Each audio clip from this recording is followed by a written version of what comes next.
Welcome back to another David Siddons Group podcast, Better Decisions. This episode, I have with me Dany Sebaaly, a good friend, owner, operator of Builcore Construction Group.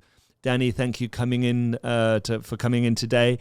I guess this is going to be a conversation where we're going to talk about construction in Miami, what to do, what not to do, how you do it, and kind of what you see going on in the market. So let's start off. Can you introduce yourself and kind of tell everyone what you do and how your business is structured? First, I would like to thank you for having me here. It's great. I think we're going to have a lot of fun. Again, my name is Dany Sebaaly. I'm the owner of Builcore, Inc. We are a state-certified general contracting firm. We specialize in three sectors in the construction industry. The first one is commercial, like office spaces and retail spaces and other businesses. The second one is institutional. These are projects for large institutions such as hospitals and port authorities. And the third one is high-end residential work, mainly condo build-outs and single-family homes. I started my company in 2014 after acquiring about 20 years of experience in the construction industry, working for different contracting firms in the Southeast United States, from New York to Boston to Washington, D.C. And then I decided to move to South Florida and start my own company. And here I am. It's been 8 years, and it's been a lot of fun. We've known each other for quite a few years, and I've seen, obviously, the progress. And I know you, obviously, in the residential sector. I do know that you do commercial as well, and that's part of your, I guess, business skill set that sets you apart from so many. I know that the way that you've structured your business is a little different to how a lot of GCs have structured theirs, and it's got them into trouble, and obviously it's allowed you to deliver. How is your business? Take us through how your business is structured, just to, for the layman out there, because I think it's important for people to understand not all contractors structure their businesses the same way. Correct. So let me start from the concept, how I decided to start my company. When I first bought my first condo in Miami, I had to do some work before I started my company. I was still working in the Northeast in Boston. So I bought my first condo here, and I had to hire a contractor, obviously, to fix my condo. And it was painful. I had a lot of problems, and he could not finish on time, and it was a nightmare. And I started hearing these stories from different people that, this is how South Florida is. It's very hard to find quality contractor who's reliable, who can get the job done on time. So this is how I started thinking about, starting my own company here, because I saw an opportunity. And when I started my company, obviously it wasn't easy. I was new in the market. Nobody knew who I was and who Builcore was, so it was challenging. And I tried to hire subcontractors to do work. Again, it was a nightmare. Most of them were not reliable. So I thought about, why don't I build my own workforce to start self-performing? So I started building a team that can perform most of the work. And again, it was challenging because it's hard to find skilled labor. It's hard to find talent. Yeah, especially now. Yes. So it was hard at the beginning, but then, I started with 2, 3, 4 people, and then we started growing, and I started bringing in more qualified people, more reliable people, and it's been great. This allowed me to control quality and also timing. When you hire, when you solely rely on subcontractors, you are at their mercy. If they show up, they show up. If they don't show up, it's a real problem. You talk about, it is almost a standing joke in South Florida that contractors don't show up on time. They don't do the work they're supposed to do. There's just levels of incompetence that are at a biblical level. And you look at it and you think, how on earth? And you're not the first contractor to say that to me. I've had other contractors come down from the Northeast, particularly the Northeast. Another one came down from Chicago, built one house. Different culture. Totally different culture, totally different mindset, because we notice up there, like in Boston, you have like an artisan workforce. You've got people who are generations of carpenters and plumbers and other kind of they take workers. pride in their work. Yeah. So it's and if you are not good in Boston or in the Northeast in general, if you are substandard, you don't survive. Yeah. You have to be really good to be in the market. But here, unfortunately, you can provide substandard work and you can have work. It's like because especially I think when you have a boom like now. Yeah, and you have so many people who come in. That's the thing. I mean, we get calls every single day from people moving into Miami, and they call us and they say, "Look, I'm thinking of doing this or thinking of doing that." And I think the value of this conversation is really pertinent right now and very front of mind for so many people, because they come in, they decide, do I just buy the finished house or do I try and do it myself? And a lot of them, they kind of toy with the idea of coming in and doing their own work and their own project because they come in from Boston or they come in from Chicago, somewhere like that, and they say, I think I can do it. I did it there, I can do it here, but it's not the same. I hear this story all the time. I've done it before. I had a client who moved from California and San Francisco, and she keeps on telling me the same thing. I've done it before. I've done this kind of work before, but here it's not easy. Because this is how it is here. Here it's challenging. To do construction work in Miami, it's really challenging. Explain why you think, obviously I want to get into this, but as we're in this field right now, why is it so challenging? What is the root cause of why our quality of work in Miami, and explain a little bit, look, I understand the artisan labor but what is the labor force? Where is the labor force coming from for construction in Miami today in a lot of cases? I think the main problem is the lack of skilled labor, the lack of talent, basically. You cannot find many people with talent in terms of construction management and then skilled labor when it comes to doing the actual work. That's why you end up with so much low quality work, because you don't have the experienced skilled labor that can do the work, like plaster, like drywall, like tile work. So you need skilled people who have the experience, who can do this kind of work. And in South Florida, unfortunately, there are very limited amount of people who can do this kind of work. Yeah. So I think this is the most challenging thing, is just to find the right skilled labor to do the work. And there feels like a lack of accountability. One of the stories that comes to my mind is the fact that the guy who starts a job on a Monday drywalling isn't the guy who finishes it on a Friday. They're swapping out the labor every single day. So you've got like 6 or 7 people performing one task that should have been performed by one guy. Correct. How many people do you have on your crew, like now total? Right now we have about 70 people. Which is a lot. Yes, for a general contractor, it is a lot, because general contractors usually they hire project managers and superintendents and some general labor to take care of general labor work on a site. They do not hire people to do actual work. So they're subbing everything. The labor's being subbed out. They're subbing everything, starting from demolition to building walls, drywall, plaster, finish work, tile work, paint. All this is subbed out. But in our case, we self-perform most of this work. We have a core team, my company, that performs all this kind of activities, starting from demolition into finish work. Of course, we hire specialty subcontractors like electricians, plumbers. They need to have their own licenses, roofers, a swimming pool subcontractors. So we have a pool of these specialty contractors that we use frequently, that are reliable, that we've worked with them for many years.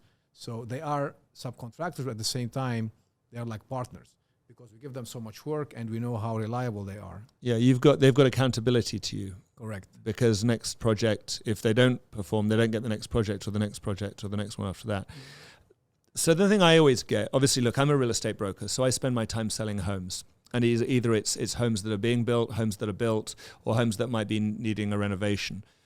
And the big attraction right now, especially people who have been moving here, the big appetite has been having a new home and the attraction to build a new home, and people ask me this all the time, like, maybe I should build a home. How easy is it to build a new home today? Well, I get asked this question all the time. It really depends on the timing. The most challenging part about building a new home is timing. It's a long process. How long? Because some people tend to be, oh, I can do it in 2 years. I mean, that's not realistic. No way. I mean, construction, yes, just construction. But remember, before you start construction, you have to do your plans. You have to hire an architect. You have to do the plans, and then you have to pull the permits. So take us through the timeline of that, because when we have conversations, when we're getting into this, we'll have conversations with, an architect. And I'm doing a podcast with Cesar Molina, who obviously you know very well. We're going to start with, take us through the A to Z process of timeline so people can really understand how that 3.5 years works out, which I think is what it takes right now. Yes. From the time that you close and you buy that piece of land or that old house that you're going to tear down, to the time that you actually step in and move in for the first day and live with your family. So you close on your land or your old home, the house you want to tear down, and then you start looking for an architect. You might find an architect in 1 month, 2 months, 3 months. You might have an architect already ready to jump in and start working on your plans. So after you hire the architect, then it's a process about 7-8 months to make a full construction set of drawings, starting from schematic plans, going through the design development, and then into the nitty-gritty details of construction plans, the MEPs, etc., structural. So this can be from 6 to 8 or 9 months process. After that, you have to apply for the permit, and depending on where your house is, which municipality, it can take up to a year. And that varies a lot. That's one thing, that the location of the homes, it plays into considerably, doesn't it? So if you are in Coral Gables, for example, it's going to take you much longer than if you are in unincorporated Miami-Dade. Because in Coral Gables, you have to go through, the board of architects, and it's much... There's a lot more hoops to jump through. Yes, basically. it's a lengthier process. So let's say it takes you 7-8 months. That's a year and a half from the time you hire an architect until you have the permit in hand. And then construction time, selecting. So a year and a half, that's a long time. I mean, people think, oh yeah, I'm just knock the house down, and then within a few months I have my plans and I start, No way. No way. And then construction, I would say at least a year and a half, depending how big the house is, how complicated, the design is. But I think on average, 18 months it will take to build a house. And obviously with you've got the labor, you've got the team who can come in. When it comes down to cost, a lot of people misunderstand cost. And I know it depends on your level of finish. Excuse me. But I believe that we get a lot of people who come in and say, yeah, I think I can build at $400 a square foot. Not anymore. Used to do that 2-3 years ago, yes. But now, no. Now I think to build a house from scratch, high-end finish, you have to spend between $500 and $600. That's your starting point. Yes. And then obviously when you want a really high level finish, you're up at 1,000 or more. Of course. I mean, it depends how crazy you want to go with your finishes, but at a minimum, you need to spend between $500 and $600 to have, high-end home quality. Yes. I mean, that kind of gets into the point of how's the market changed over the last 2 years. Dramatically. So less labor, higher costs. When we're getting into, and again, we'll come down to this in terms of supply chain issues and all the other things towards the end of the conversation. But in terms of the last 2 years, give me a couple of things, or the three or four things that you feel have changed the most over the last, well, let's say since COVID started. Well, as we said before, labor has always been a challenge here, to finding skilled labor. But more so after the pandemic hit, because we have been experiencing a boom. There's much more work out there, and people at some point were getting free money, and they decided to stay home instead of working. So it became much more challenging, and it remains to this day. It's very hard to find people to work. So this is one thing. The other thing is materials, shortage of materials. to the supply chains and other issues. And sometimes you have to wait. What used to take 1 month to get, now you might wait 3, 4, or 5, 6 months to get. So this has been really the two most challenging things in the last 2 years, and the cost, of course, the cost of materials. How much has cost gone up? Just so people can understand the cost of materials, how much it's gone up, the cost of labor, how much it's gone up. I mean, the cost of materials, it depends what kind of materials. Didn't lumber go up like 70% for a while? Yes. Some like crazy number. Yes, it went up. It went down a little bit, but it's still higher than what it used to be before. Yep. But for example, electrical supplies. Yeah, just quadruple. wiring. Quadruple. It quadrupled. Quadruple. So like when you say wiring, you mean like the copper wiring or wiring, conduits, boxes. It's just the prices went up so much. It's crazy. Wow. So, but it's not the same across the board. It did not go up. Not everything quadrupled, thanks God. So, but I would say on average, cost of construction went up about 20 to 30% in the last 2 years. And that's kind of reflected in the sale. I can tell you in the sale market, the cost of new homes has gone up, and the value of them, obviously, what people are willing to pay. We've got neighborhoods where I think in the Gables we would touch at the peak of the market. I remember when we broke $1,000 a square foot in the Gables and Ponce Davis area, and everyone was like, "Oh my God, that's insane! You just broke $1,000. Is it on the water?" I'm like, "No, it's a dry lot."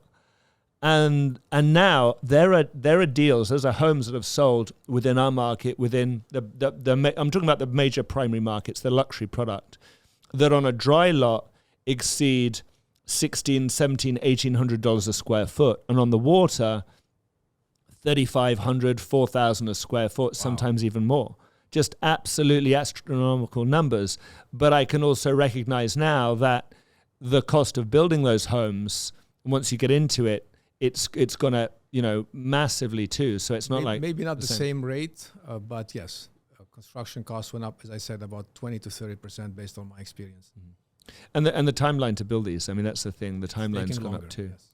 Let's go into the condo market for a little bit, because I know we tend to talk about the housing market, but the reality is that renovations happen right across the board, and build outs, not just renovations, but when there's a lot of new buildings that were finished. We actually just did a deal together, by the way, for those who are watching this, and we'll flash up on the screen. Dany and his crew were behind the unit that was built out at 87 Park, which was a staggering, 1102-06 combination, staggering unit. Half a floor.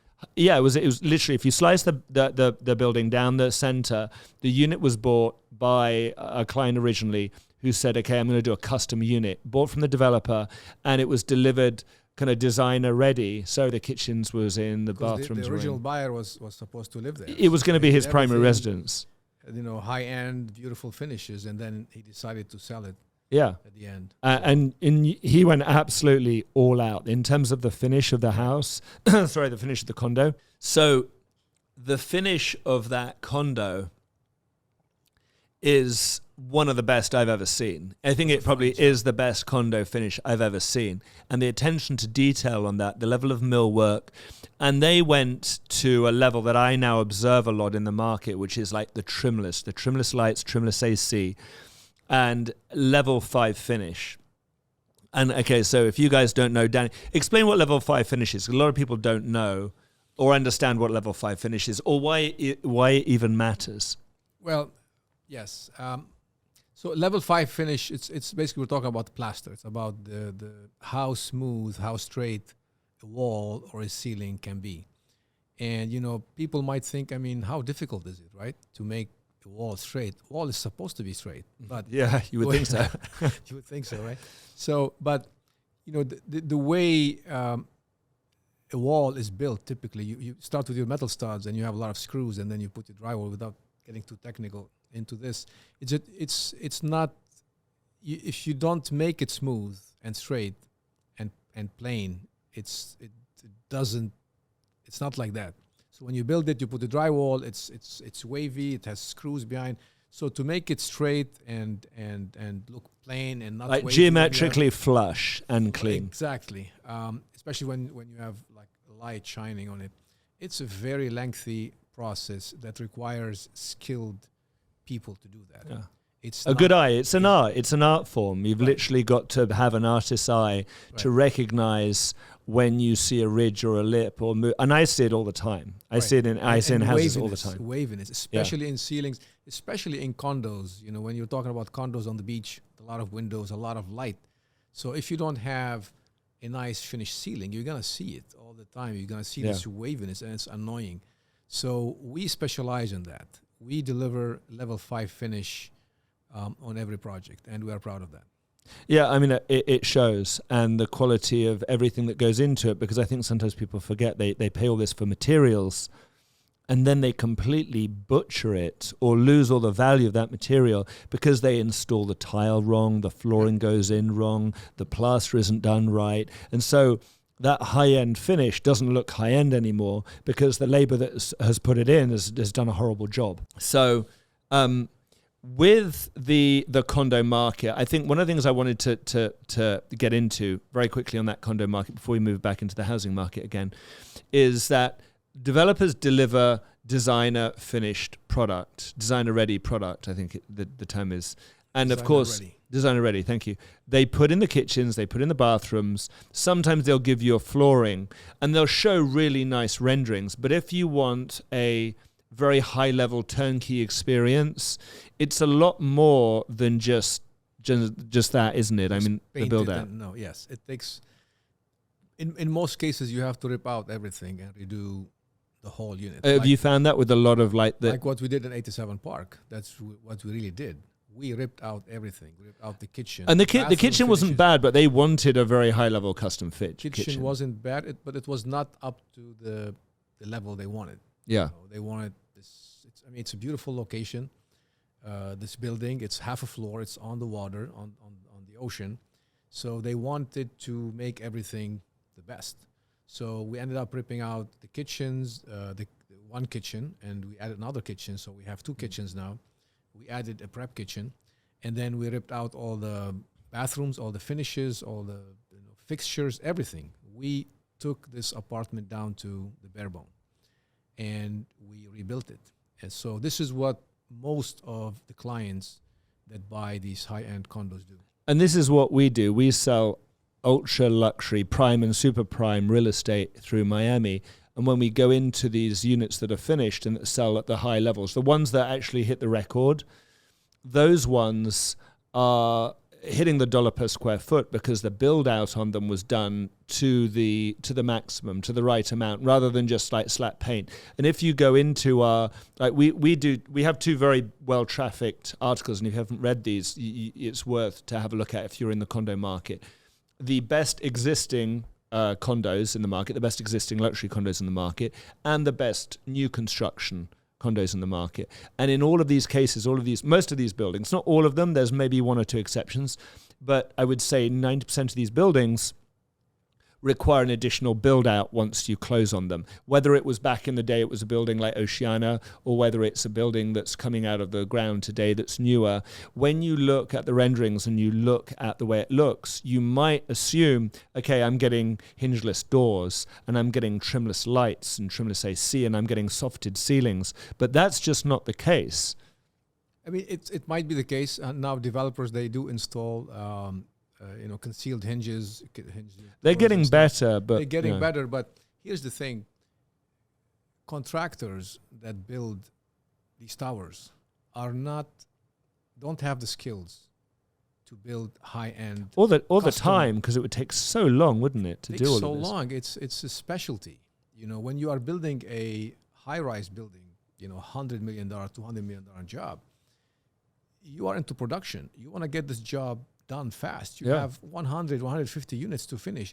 You don't have the time to go to each unit and do this meticulous high-end finish. Yeah. This is why it's like slap on the base layer and leave it be. They're not going to give you a Picasso. The developers putting a lot of pressure on them to get the job done because they want to sell, right? They want to sell all these units. They have probably most of them are sold already, and buyers want to close. So there's a time pressure on the contractor to get the job done, and they don't have the skills. I mean, their labor force, their subcontractors, they do volume, they do production. They are not the contractors who are specialized in doing high-end finish. This is why you end up with these kinds of finishes in these condos. Yeah, and we've seen it, and some of it's been okay. Some of it's just been an absolute horror to look at. Some of them are better than others. Yeah, definitely. And I think when it comes down to it, when you're trying to understand what to buy and what to look at, this is one of the things I benefited from our friendship, and also with Luciana, my wife, and those who know me know that Luciana Fragali is my wife, and she's the owner and operator of Design Solutions, which is a high-level interior design firm that you guys work very closely with. For many years, a lot of beautiful work together. And you know, we can flash up on the screen some of the projects that they've done because they are absolutely stunning. But I've learned over the years that the actual getting that work done, you've got to recognize where true quality exists. And right now, a lot of the developers will talk about, hey, we're a luxury product, we're an ultra luxury product, we're charging a premium.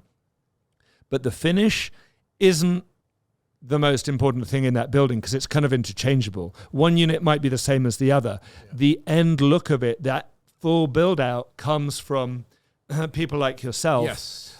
Who are doing those custom build outs. Correct. So being respectful to the fact that a lot of people have gone out and bought very expensive condos in the last 2 years. If you look at the condo market, it's actually gone up by, I think statistically, we've got 40% increase in the last 2 years.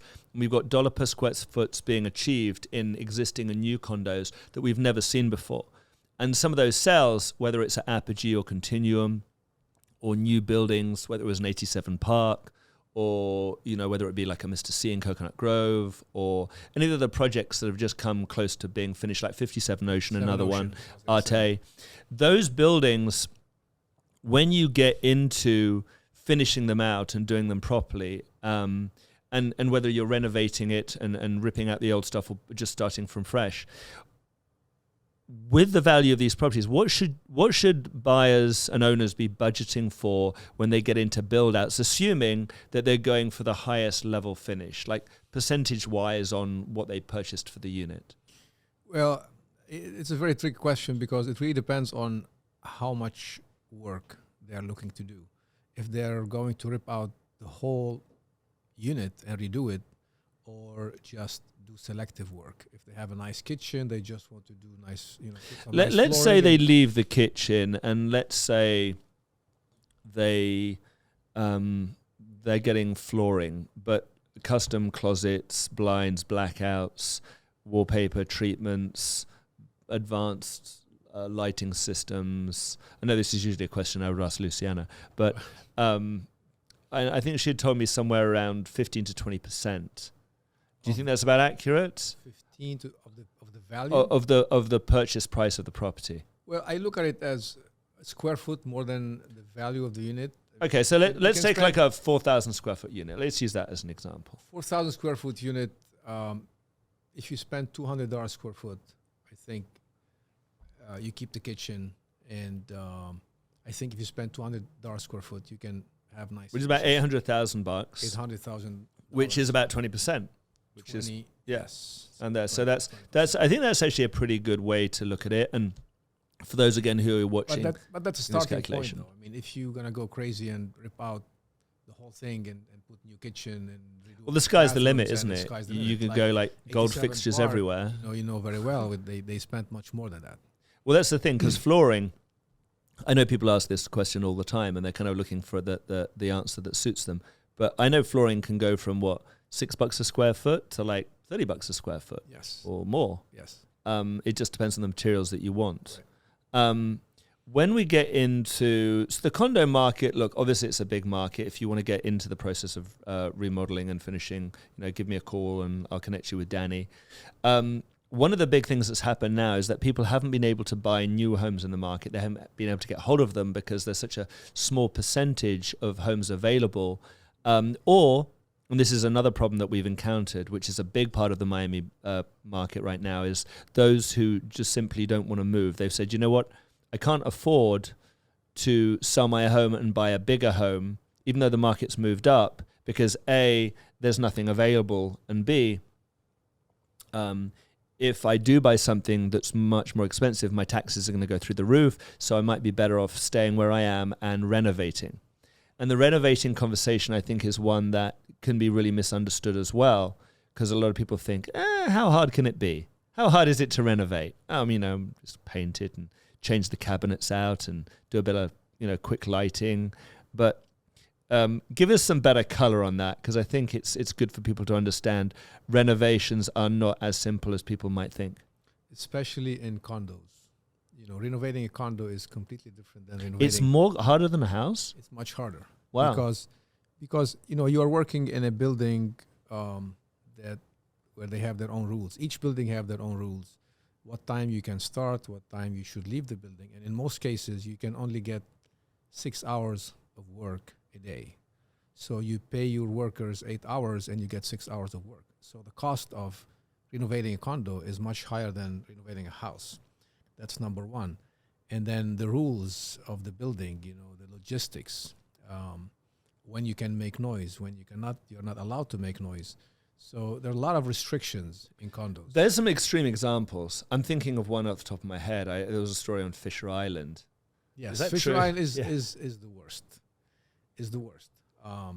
It's not only restriction to get into the building, it's restriction to get into the island. You start from the island, you have to take the ferry boat, and and you only can work 6 months a year. What's the timeline for those who will be thinking about buying a place on Fisher Island? Give me a call. I can talk about what you might want to look at, but take us through the realities, because the value sometimes for condos on Fisher Island, people would look at and go, oh, that seems really attractive. Because some of the most expensive real estate for condos, Plaza de la Luna, Plaza de la Sol, the new buildings, are record-breaking in Miami. When you look at some of the most expensive condo sales in the whole of Miami over a year, half of them might be on Fisher Island, or have been in the last 2 years. So then they look at a renovated unit or a unit to renovate. What are the months? How does it work? What month to what month, and then what's the time? I think you can start working in April. No, I forgot. But the winter month, you're not allowed to work.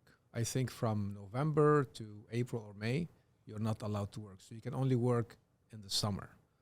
So it's very challenging. So if you have a job that is more than 6 months of duration, you cannot finish it within 6 months. Then and what's the time in the day that they let you work? It was like 9 to 5? No, the time of the day is, it's similar to other condos in Miami, but you have to take into consideration also the island, getting access to the island. So you are allowed to work, let's say, 6 hours of the day in the building, but then you have to take into consideration the logistics to get into the island, to take the ferry boat and to get there, and then you need materials. Yeah. And logistics is much harder, and as I said, you can only work 6 months. People forget about logistics. I get a feeling that people kind of just say it escapes their brain, and you go, well, I do actually have to get that wood or that cabinetry or that plaster from the truck into an elevator, into the unit. And it's not like you just click your fingers, it magically appears in the unit. You've got to get it there. Yeah. And that's misunderstood. You have to plan it. You have to, if you're working in a condo, you have to reserve the elevator to make sure it's available for you. You cannot just bring materials. Yeah. You have to plan it. You have to give the building enough notice. And then you have to have enough laborers ready on site to bring up the materials in a timely manner. You don't have too much time. So it's really challenging. One of the standard jokes that I have, and obviously I'm going to move into the housing market now because it's reminded me of a story with renovations. I've had clients before who would call me and say, so I've got this plumber who's supposed to arrive, or this plasterer who's supposed to arrive, and he gets onto the job site and he's there for an hour, and then he goes, oh, I've got to go and get some screws. I left some screws that I need for the job, and I'll be back. And then he disappears. And then 3 days later, he comes back. And then he goes back to the job. And then the job just drags out and out and out.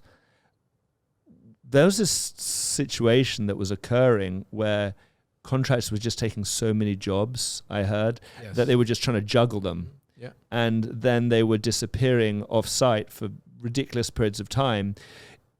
Do you think it's partially because logistically they weren't organized to have the materials?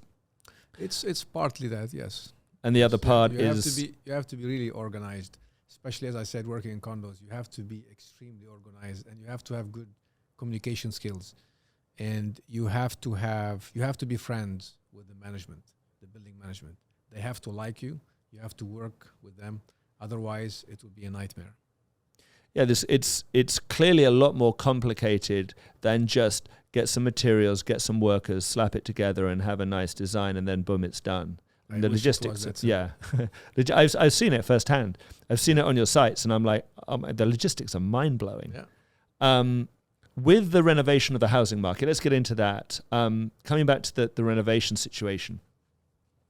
Renovating an existing home, architecturally, there's a lot that I know goes into this as well. You have to get back sometimes to the studs, and then you have to figure out how to move walls and support beams and all sorts of other stuff. Have you seen, talk us through the renovation process for older homes? Like, how long should someone expect to take? I know that's kind of like a how long is a piece of string question. Right. But how long, give me an example of like, tell us a story of a renovation so people can put this into perspective.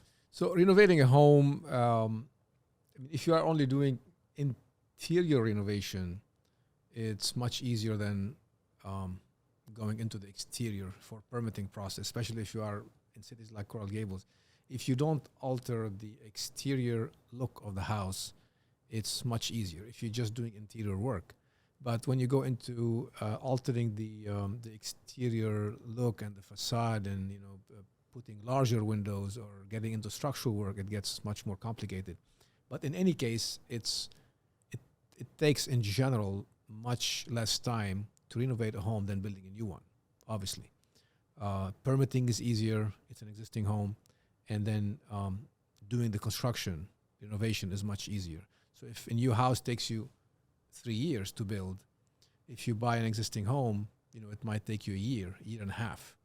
So you are cutting your time in half. Yeah. So for somebody who's looking who timing is important for them, a buyer with strict time frame, I have to move within a year and a half.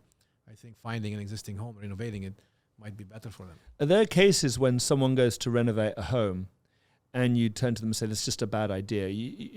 There are instances where it's just not feasible or not recommended to get into a renovation, that you should just say, you know what, you're just better off building from scratch. I was thinking about having a one-level home and then trying to turn it into a two, or doing something like really I wouldn't recommend that. In most cases, when you buy a single-story home and you try to make it a two-story home, you better tear it down, rebuild it. Because structurally, when you build a one-story home, it was designed, the columns, the foundation was designed to support a one-story home. People think, oh, let me just put another floor. Well, yeah, that's what I've had people say. Well, why don't I just stick on another floor and then go? It's not a Lego, right? Exactly. So, in most cases, you have to do substantial, if not tearing down the whole house, you have to do substantial structural work, which is not feasible. So you might end up, buying a piece of land, building a new home. And renovating and doing extensions, because there's a big difference between internal renovating a home, an existing structure, just leaving the walls and then working in, and then getting into expanding the footprint of the house, the permitting process, and then some of the more complicated things like plumbing lines and septic tanks and all that kind of stuff. It might get more complicated than building a new home. Yeah. When you get into home extensions, and it might get more complicated depending how much more you want to build, the location where you want to build, the zoning and all these things and permitting. It might be more complicated than just building a new home. Yeah, because some houses seem to lend themselves, I've observed, some houses lend themselves to being extended, and others, you look at it and go, no way. Yep. No matter how you dice this up, you can't smash a square peg through a round hole. Right. It's just not going to work. So, and again, it kind of segues into the mistakes that people are making when they're getting into construction. And I think there are several areas of mistakes. Like, these are the big, so guys, pay attention. These are the big mistakes that people make when they get into building or renovating and they're hiring a GC. Take us through the biggest mistakes that you're aware. I think the biggest mistake that homeowners do is hiring the wrong contractor. especially when they just look at the prices. They get multiple bids and they just decide to go with the lowest bidder. The lowest bidder might be a good contractor, but in a lot of cases, there's a reason why a contractor is cheap. It gives you a good price, right? So when you hire a contractor who's just based on price point without properly vetting that contractor to make sure that, first they know what they're doing, they have a track record, and they're reliable, then they can get the job done, you might end up paying much more down the road, not just in terms of cost. You pay much more from, more stress and just inconvenience. And time. Time is an asset. Of course, time. You might end up doing the work twice, and you might end up firing the contractor and hiring another one. So it could be a nightmare if you don't select a contractor who has a track record of consistent performance and who's proven to be I've seen it. I've got a story on that. Actually, I want to hear a story from you because I love the sharing of stories in these podcasts because it's kind of interesting and it helps everyone kind of click in. But I want to share a quick one that a very good friend of mine has been through. So Tony, if you're watching this, sorry, buddy, but I'm gonna share your pain for a second. A friend of mine buys a house and hires a contractor who's his friend to do the work, and he's going to redo the roof. Starts off with the roof, goes in, and the guy just literally like grabs wood from God knows where. He like goes down to Hammock Lakes and starts sawing trees down and start grabbing bits of like driftwood and starts like putting this roof together, and the thing's a disaster. And in the end, he turns to my friend and says, "You know what? I'm sorry. The house is so bad. You're going to have to tear the house down." He did such a bad job. He botched it so badly that he kind of damaged the rest of the property to boot. And then there's a whole like legal suing case ensues after that. What are you? What's the worst thing that you've seen? I mean, I know that you've probably had to pick up someone else's mistakes in the past, which I know is hard to do. But can you give me a story? We have. I mean, we have had to step in few occasions to take over from other contractors, which is not a pleasant experience, especially for the homeowner. They end up paying much more than what they originally budgeted, because in most cases they cannot recoup the deposit or the payments they already made to the previous contractor. Yeah. And they have to also pay to redo the work that the previous contractor did. So you're paying twice. Bad quality work. Plus, the grievance and the stress, and it's not a pleasant experience at all. And, when I pick on something you just said, this homeowner relied on a friend or somebody who knows a friend. Yeah. I hear these stories all the time. And in some cases, we give a bid or proposal on a job, and the client comes back, oh, yeah, okay, but, I would like to use, a certain... My cousin. I know a friend or who knows a friend who's a good... I would like to use this electrician or some other trade, right? Would you mind? I always say yes, I do. Because I cannot control anybody's quality except mine and the people I know. I cannot bring in people that I don't know. We've seen it. If you want me to guarantee the work, then I have to bring my own people and my own vendors. If you want to bring your own vendor, by all means, but I'm not responsible. Is it because you think that the individual vendors feel like they have a sense of accountability to only their work? So they do, like the electrician can come in or the plumber can come in, they do the work, but they don't care what they do to the job site. They could be traipsing drywall through the house or plaster, and they're like, well, I'm just here to do the wiring. It doesn't matter what else is going on in the house. And there has to be a synergy amongst the workforce within the property. Otherwise, stuff goes sideways really fast. Absolutely. All the subcontractors that we hire, again, are subcontractors that we've used on many projects. They know my people. They've worked with them before. They know other contractors. We work like a team, like partners, more than a contractor-subcontractor relationship, which really gives us an edge because we care about each other. We help each other. I've had instances where my people, my workers, helped a subcontractor, and vice versa. I've seen it. I've seen it firsthand. Exactly. So it's really important, this working relationship on a job site. It's very important because, being on a job site, construction sites are not the most pleasant places to be, right? Yeah. It's chaos, it's noise, it's stressful. It can be very stressful. So you need to create this environment where everybody is relaxed, happy about what they are doing, and you have to create this culture. Yeah. And I'm really proud that we've been able to create this culture in my company where you go to each of our job sites, you see people, more happy than other places. I know your crew, and they all love what they do. And I got to tell you that, like they take synergy, pride in what they do. They're synergy, really, man, is so important. right. Yeah, and it's funny because you mentioned culture, and that culture isn't something that people usually mention when they get into construction. You don't usually meet a GC who says, what's really valuable to the process. Well, culture. People say, well, doing drywall and plumbing, electric. Well, what's culture got to do with it? But the synergy that has to exist amongst the workforce to make something come together.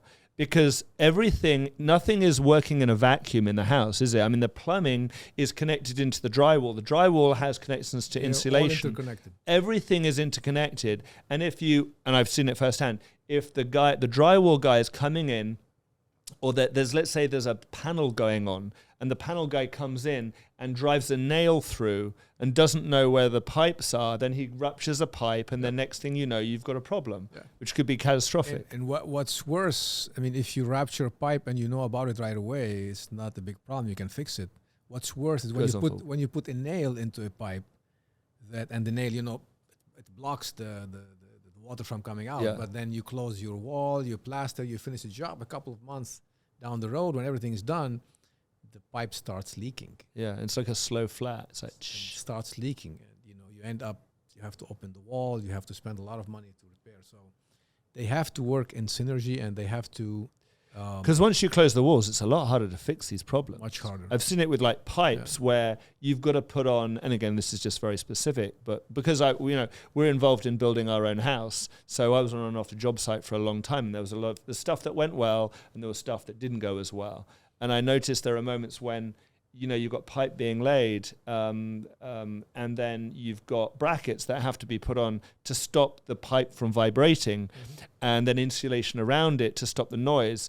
But if that's not done, then you put the drywall on, and then the person who owns the house moves in a month later, and suddenly this is like bang, bang, bang, bang, bang, bang, bang, as the pipe is vibrating. Right. I mean, these sounds like little things, but when you move in, you notice that, and then you've got to rip open the drywall, and then it costs. So doing it right the first time is key. Drywall, if you only have drywall, is not a huge problem. But imagine your wall has some marble slabs, right?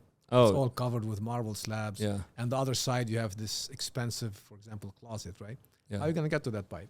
You either have to rip out your beautiful marble walls, or you have to go to the other side and rip out your Italian closet. So none of these options is cheap. Yeah. And that's why you cannot underestimate having quality labor that's also cerebral and intelligent about what they're doing. Right. Because synergy and knowledge has to all come together. Everyone has to work together in a dance. Right. So it's an interesting area. And Dany, there's so much to go into. I mean, we could talk for hours over this. I want to finish with a couple of more things, two more things. And this is respective to the fact that we're sitting in June, nearly July 2022, and I'm just about to come out with a Q3, Q4 predictions and analysis. And everyone wants to look forward. Analysis. Thank you. I can't wait to see it. Well, thank you. And I guess it's the thing that everybody knows where we've been. They want to know where we're going. So respective to construction in Miami over the next 2 years, what do you think is going to happen? I mean, again, you can get into the supply chain, but I'd love to give your sense of where you think we're going for the next 2 years. Do you think we're going to be able to continue construction at this level for new homes, new condos? Do you think we're going to be speeding up, slowing down? What do you see? Do you see cost of materials coming down? Tell me what your thoughts are. I think the slowdown is inevitable. I think it started already. Things are cooling off, but people don't talk about it much now, but I think it started. The economy is slowing down. The construction is going to slow down. But, overall, I'm an optimist. I think there's an upside in every downturn. I think if we're going to have a downturn soon, we should take advantage of this downturn. I think the market will adjust itself. There will be a lot of screening. A lot of companies that survived or grew throughout these 2-3 years of boom, I think they will just go away because they provide substandard services. This is one of the good things about recessions and slowdowns is when it culls the herd. Screening of the market, right? Yeah.